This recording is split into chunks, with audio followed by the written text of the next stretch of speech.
കേന്ദ്ര ബഡ്ജറ്റ് ഏറ്റവും കൂടുതൽ തവണ പ്രസന്റ് ചെയ്തിട്ടുള്ള ധനമന്ത്രി ആരാണെന്നറിയാമോ? 1962 മുതൽ 69 വരെ തുടർച്ചയായി 10 വർഷങ്ങൾ ബഡ്ജറ്റ് അവതരിപ്പിച്ച അന്നത്തെ ധനമന്ത്രിയായിരുന്ന മൊറാർജി ദേശായിക്കാണ് ആ റെക്കോർഡ്. തൊട്ടുപിറകിൽ 9 തവണ ബഡ്ജറ്റ് അവതരിപ്പിച്ച ഫിനാൻസ് മിനിസ്റ്റർ പി ചിദംബരവും അതിന് പിറകിലായി ഒരുപക്ഷെ ഈ റെക്കോർഡുകളെല്ലാം തിരുത്തിയേക്കാവുന്ന നിലവിലെ കേന്ദ്ര ധനമന്ത്രി നിർമ്മല സീതാരാമനുള്ളത്.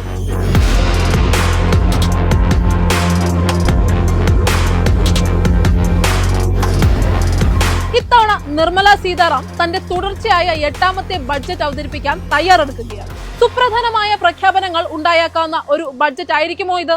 കേന്ദ്ര ബഡ്ജറ്റിന് വെറും ഒരു ദിവസം മാത്രം ബാക്കി നിൽക്കെ മൊത്തത്തിലൊരു അവലോകനവുമായി മൈഫിൻ ടിവിയിൽ ഫിൻപാക് യൂണിയൻ ബഡ്ജറ്റ് 2025-26. പല മേഖലകളിൽ നിന്നും വിദഗ്ധർ പങ്കെടുക്കുന്ന ബഡ്ജറ്റ് റൗണ്ട് അപ്പ് ചർച്ച കാണാം ജനുവരി 31 രാത്രി 7 മണി മുതൽ മൈഫിൻ ടിവി യൂട്യൂബ് ചാനലിൽ. പിന്നെ നിങ്ങൾക്ക് സാമ്പത്തിക ഭദ്രത നേടാനും അതിനെക്കുറിച്ച് കൂടുതൽ അറിയാനും ആഗ്രഹമുണ്ടെങ്കിൽ മൊബൈൽ എടുത്ത് മൈഫിൻ ടിവി ആപ്പ് ഡൗൺലോഡ് ചെയ്യും.